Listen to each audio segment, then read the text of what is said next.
We're going to get an opening statement from head coach Gino DiMare, and then we're going to go right into questions. Gino, go ahead. Well, obviously the pitch and set the tone. Alejandro was outstanding. I think we got 8 out of the 9 leadoff guys out during the game. I don't know what else to say. He was pretty dominant. The fastball was explosive. Still a work in progress with the off speed, but it is getting better.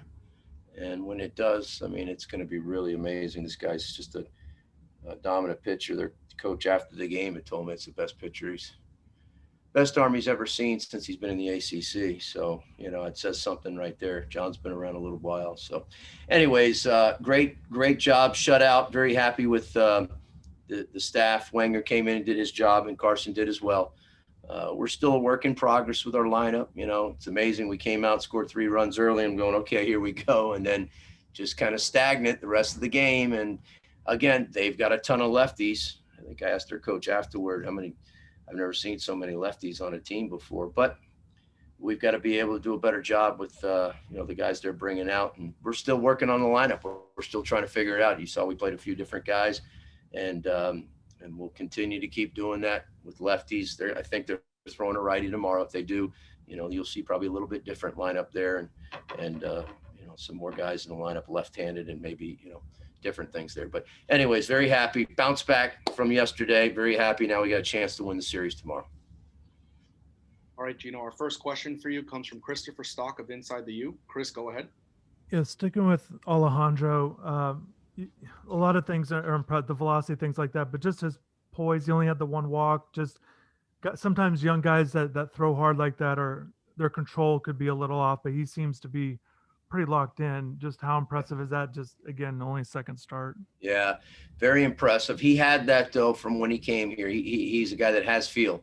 He was not a guy that was trying to figure out his command. He had it, but he's really more of a ground ball guy. And I have to look back at my numbers, but I think he had a few more fly balls than ground balls today. But he's normally a guy that gets a little bit more sink and more ground balls, but the ball was just jumping out of his hand. Very explosive. I don't recall them getting too many. There was a couple guys maybe that got the bat head out, were able to pull the ball, but for the most part, just we knew we had something special when he landed on campus. It's just now just polishing him and developing the off speed and learning how to locate, learning how to pitch, which JD does a great job with. Again, he's should be a guy in 3 years that's going to be one of the top players in the country, I would think. Awesome. Anything else for Gino?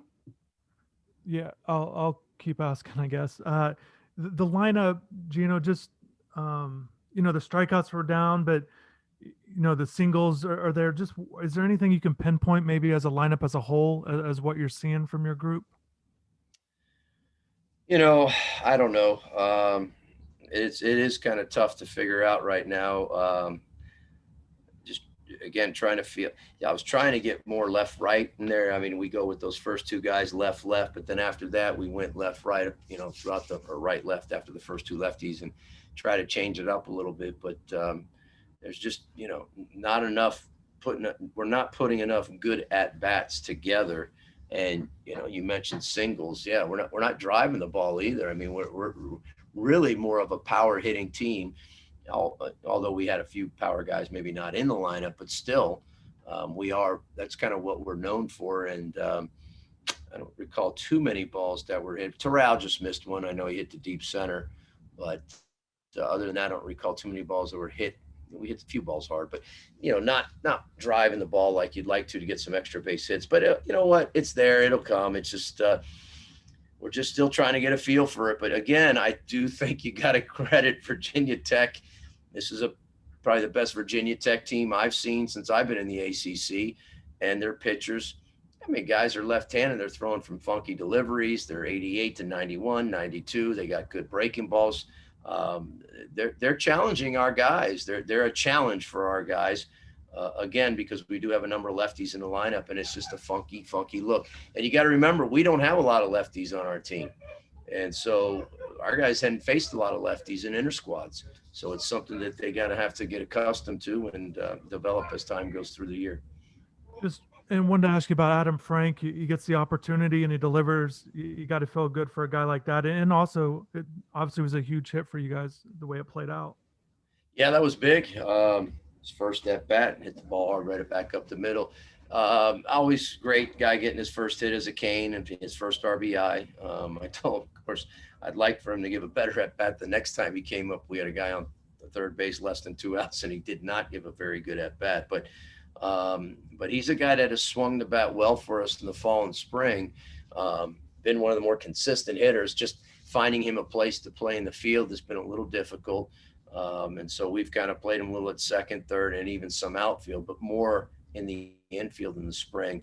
So that's where he's going to get his opportunities. And so, he did a good job today of taking advantage of the situation that he came up with. You touched on, still figuring out your lineup and things like that. You dropped Alex down to 8th. I guess, what are you seeing with Alex? I know it's only a few games into the season, but what are you seeing with him right now? Well, again, in Florida, he did a good job of getting on base. Okay. And that's, obviously he's not a guy that runs very well. But if they're not going to throw him strikes, we don't want him going out of the strike zone. And he did a great job at Florida of doing that. And of course he had a game there where I think he swung the bat pretty good.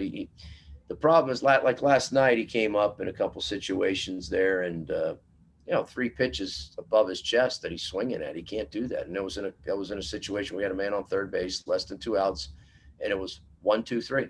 3 pitches, not even close in the strike zone, and he's trying to do too much.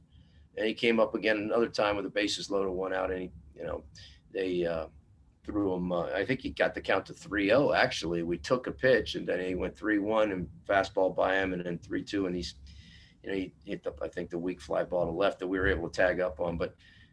Just trying to do too much. That's when Alex gets into trouble, flying open, swinging uphill, getting too big. So I'm trying to get him down the lineup so maybe he can get some better pitches and get his, able to drive some balls and whatnot there. And, moving guys up that I thought maybe doing a little bit better job. And of course, giving the guys a few opportunities. Again, I'm trying to get a feel for it too. What I want to see is more consistent at bats. I don't like at bats when guys go up there and they swing at 3 pitches that aren't even close to the strike zone. That does nothing and puts no pressure on not only their defense, but the pitcher puts no pressure on them. We have to be more, again, the word I use is taxing. We got to put more pressure on pitchers and we got to have guys up there doing that. And so that's what we're trying to figure out and get the 9 best guys to do that. And maybe this falls in line with the couple of guys with Gil and Rivera not getting in there. I know the strikeouts have kind of been there already this season, again, limited at bats, but is that something you're trying to cut down on with your club as a whole? Or is it just giving guys opportunities? I guess just kind of what, those 2 guys as well, your thoughts? I don't mind strikeouts with guys that are strikeout kind of guys. Maybe they strike out a little bit more than others that are power guys. Gil and Rivera fall into that. Terrell, those guys fall into that category.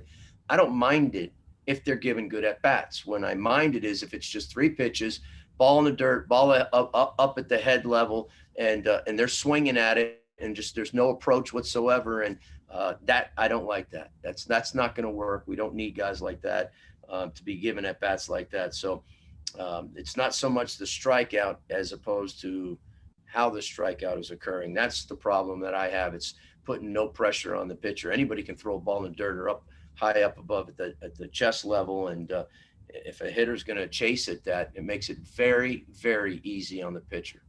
And we can't be at the University of Miami. We can't have offensive hitters like that. That's not going to work.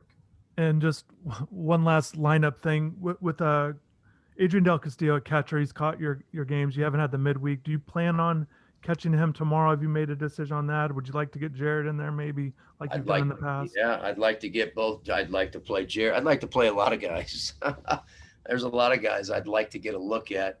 And, of course, you saw that today. We played Frank and Bourne. And then, of course, Dom came in for defense and Kafis as well. And there's other guys, too, I'd like to get a chance to see. But it's hard, when you're in a situation in games where they're tight and you're trying to figure out a way to win the game first and foremost. But in regards to the catcher, yeah, we have 2 catchers that we're very high on, and Jared Thomas is one of them, and Carlos Perez is another one.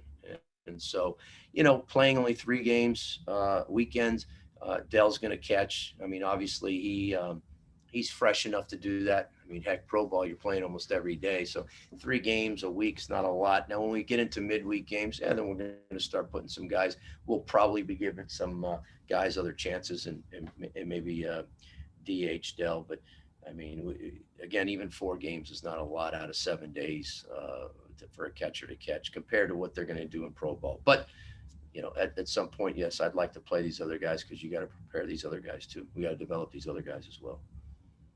All right, Gino, thanks for taking the time to talk with us, and congratulations on the victory.